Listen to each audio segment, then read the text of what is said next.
বন্ধুরা কেমন আছো? সবাইকে স্বাগত আমার চ্যানেলে। আজ একটা অন্যরকম গল্প শোনাবো।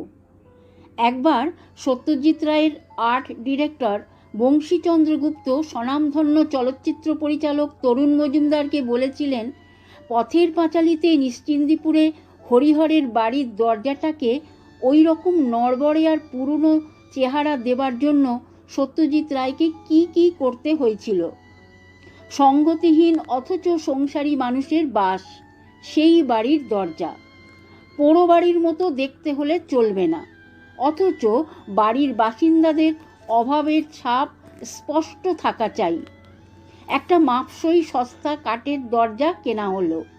তারপর জ্বলন্ত কয়লার একটা চুল্লি বানিয়ে তার ভিতরে ঢুকিয়ে দিলেন দরজাটা।